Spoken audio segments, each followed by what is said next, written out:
معزز سامعین کرام، اگست کا مہینہ چل رہا ہے اور اسی مہینے میں پاکستان کا وجود اس دنیا کے نقشے میں ظاہر ہوا اور جشن آزادی اسی 14 اگست کو منایا جاتا ہے۔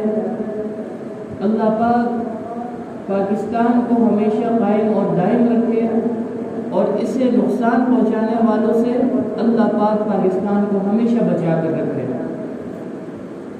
میرے محترم دوستو، جس اسلام اور ایمان اور قرآن اور نبی کریم صلی اللہ علیہ وسلم کے فرمان کا سن 46 میں مسلمانوں سے وعدہ کیا گیا، وہ خواب آج تک شرمندہ تعبیر نہ ہو سکا۔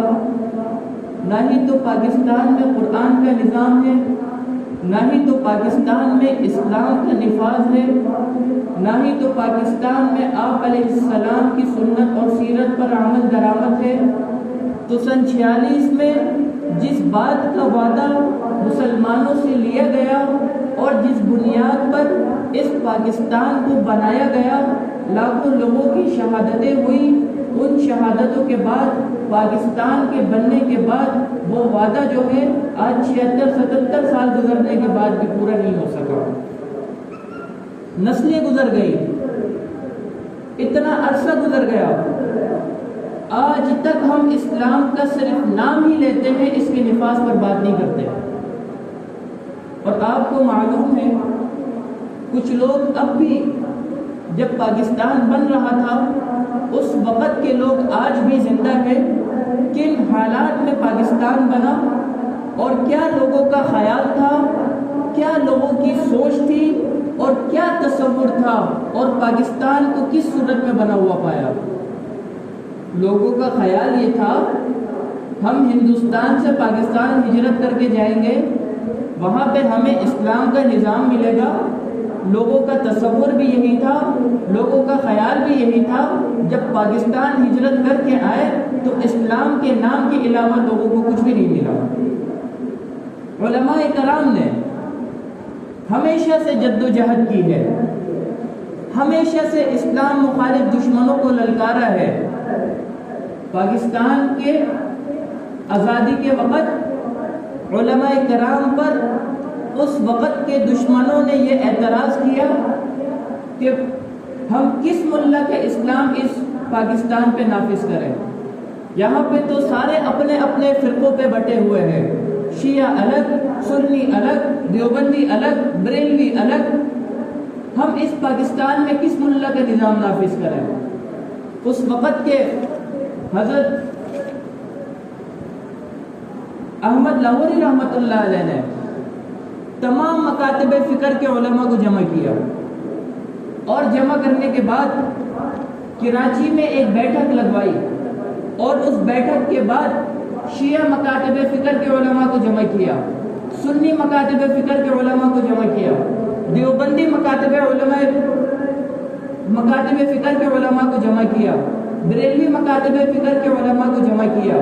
اہل حدیث کے اس پاکستان میں بسنے والے جتنے بھی مکاتب فکر تھے ہر ایک کے علماء کو جمع کیا، اور علماء کو جمع کر کے یہ بتایا کہ یہ جو آئینی دستاویز ہے جو اسلام کے مطابق ہے، ہم تمام مکاتب فکر کے علماء کو اس آئینی دستاویز جو اسلام کے مطابق ہے، ہم میں سے کسی کو کوئی اختلاف نہیں، اب اسے پاکستان میں نافذ کر دو۔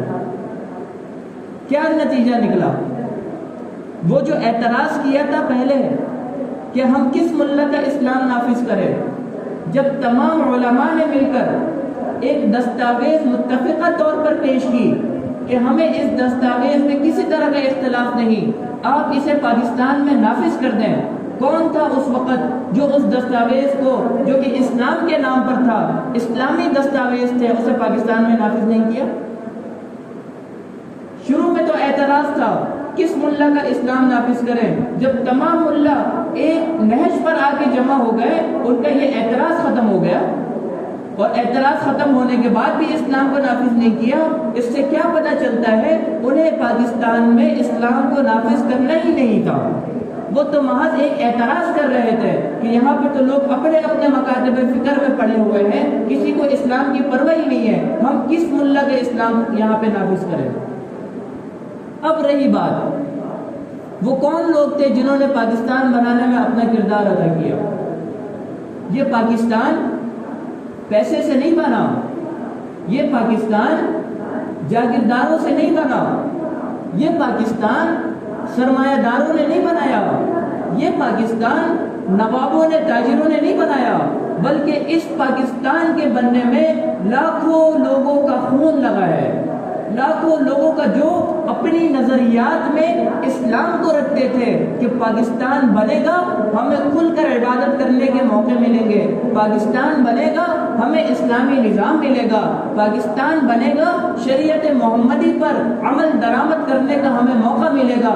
اس طرح کے تصور اور سوچ اور فکر کے لوگوں نے پاکستان کو مل کر بنایا ہے۔ عورتیں اس وقت کی، انہیں جب یہ لگا کہ یہ جو ہندو ہے، سکھ ہے اور ہندوستان میں رہنے والے دوسرے مذہب کے لوگ ہیں، یہ ہماری عزتوں پر حملہ کریں گے، یہ ہمارے قرآن کی بھی حرمتی کریں گے، یہ ہمارے قرآن کو پھاڑ کر اسے جلائیں گے، تو ان عورتوں نے کیا کیا؟ لاکھوں کی تعداد میں عورتیں اپنے گھروں سے انہوں نے نہ ہی سونا کو اٹھایا، نہ ہی چاندی اٹھائی، نہ ہی دوسرے سامان اٹھائے، کچھ بھی نہیں اٹھایا، نہ ہی اپنے بچوں کو سینے سے لگایا۔ وہ عورتیں اپنے سر پر چادر انہوں نے لی، چادر لینے کے بعد قرآن کریم کو اٹھا کر اپنے سینے سے لگایا ہے، اور سینے سے لگانے کے بعد دریائے جمنا میں ان عورتوں نے چھلانگ لگا دی اپنی عزت کو بچانے کی خاطر، کہ یہ کافر ہماری عزتوں پر حملہ کریں گے، کافر ہمارے قرآن کی بے حرمتی کریں گے۔ تو ان دونوں چیزوں کی حفاظت کے لیے عورتوں نے اپنا سب کچھ قربان کر دیا، قرآن کو بچا لیا، اپنے بچوں کو سینے سے نہیں لگایا، قرآن سینے سے لگا کر کہاں چلی گئی؟ دریائے جمنا میں چھلانگ لگا دی انہوں نے۔ کل قیامت کے روز آج پاکستان میں بسنے والے لوگ ان لاکھوں لوگوں کو جن کا خون اس کی بنیادوں پہ لگا ہے کیا جواب دیں گے؟ ان لاکھوں عورتوں کو جنہوں نے صرف اس قرآن کی خاطر اپنی جانوں کا نذرانہ پیش کیا، انہیں کیا جواب دیں گے؟ آج تو یہاں پر جشن منتا ہے، آج تو یہاں پر رقص کی محفلیں ہوتی ہیں، عورتوں کا ڈانس ہوتا ہے، جشن آزادی کے موقع پر، 14 اگست کے موقع پر بڑی بڑی کنسرٹ کیے جاتے ہیں، اس پر ناچ گانے کی محفلیں ہوتی ہیں، ملی نغمے کے نام پر عورتیں ناچتی ہیں۔ کیا ہے یہ؟ پاکستان کے اس لیے بنا تھا کہ گانوں کی محفلیں عام ہوں، رقصوں کی محفلیں عام ہوں، شراب نوشی عام ہو؟ پاکستان اس لیے ہم نے بنایا تھا؟ آج جو پاکستان اللہ رب العزت کا بڑا احسان ہے، آج پاکستان جس مقصد کے تحت بنا تھا، آج ہمیں اسی مقصد کو حاصل کرنے کی ضرورت ہے۔ پاکستان اسلام کے نام پر بنا، اس میں رہنے والے لوگوں کو اسلام پر عمل درآمد کرنے کی آزادی ہے، اس آزادی کا فائدہ اٹھا کر ہمیں اپنی زندگیوں کو اسلام کے مطابق کرنا ہوگا۔ آپ پاکستان کو چھوڑ کر ہندوستان چلے جائیں، وہاں پہ اس طرح کی اسلام پر عمل کرنے کی آزادی نہیں جس طرح سے پاکستان میں آزادی ہے۔ آئے دن وہاں پہ ہندوؤں کا جھگڑا ہوتا ہے، مسلمانوں کا قتل عام ہوتا ہے، مذہب کی بنیاد پر لوگ ایک دوسرے کو قتل کرتے ہیں۔ پاکستان میں تو ایسی صورت نہیں۔ مشرقی پاکستان میں ہزاروں کی تعداد میں مسجدیں جن میں قرآن کریم کی پڑھائی ہوتی تھی، جن میں نمازیں ہوتی تھی، دیگر اسلام کی عبادتیں ہوتی تھی، آج ان مساجدوں میں جو ہے اگر آپ کا جانا ہو وہاں پر گدھے اور خنزیر پل رہے ہیں۔ کیوں ہوا ایسا؟ کن لوگوں نے کیا ایسا؟ ایسا تو نہیں ہونا چاہیے تھا۔ جب پاکستان وجود میں آ گیا، وجود میں آنے کے بعد پاکستان کے 2 ٹکڑے کس نے کر دیے؟ پاکستان کو الگ الگ تقسیم کس نے کر دیا؟ جو لوگ پاکستان کو 2 حصوں میں تقسیم کر سکتے ہیں وہ بقیہ پاکستان کو بھی 4 حصوں میں تقسیم کر سکتے ہیں۔ اس بات پر ہمیں غور و فکر کرنی چاہیے۔ قرآن کریم میں اللہ رب العزت کا ارشاد ہے، شروع میں نے خطبے میں آیت تلاوت کی، الف لام میم احسب الناس ان یقولوا آمنا باللہ وهم لا یفتنون، کہ لوگ کیا گمان کرتے ہیں، ان یقولوا آمنا باللہ، کہ ہم اللہ پر ایمان لے آئے۔ صرف یہ بات کہنا کہ ہم اللہ پر ایمان لے آئے، ان کو آزمایا نہیں جائے گا۔ آج اس پاکستان میں صرف اسلام اسلام کا نعرہ لگانے سے کام بنے گا، یا اسلام کا نفاذ بھی ضروری ہے، یا اسلام پر عمل درآمد کرنا بھی ضروری ہے؟ اللہ رب العزت ہمیں آزمائیں گے، بنا آزمائے نہیں چھوڑیں گے۔ صحابہ کرام کا امتحان اللہ رب العزت نے لیا، اور امتحان میں کیا لیا؟ وہ امتحان جو تھا وہ تقوی کا امتحان تھا۔ تقوی کے امتحان میں صحابہ کرام نے اس امتحان کو پاس کیا۔ اللہ رب العزت نے اس دنیا میں اپنی رضا کا پروانہ دے دیا کہ ہم ان صحابہ سے راضی ہیں، اور یہ صحابہ بھی ہم سے راضی ہیں۔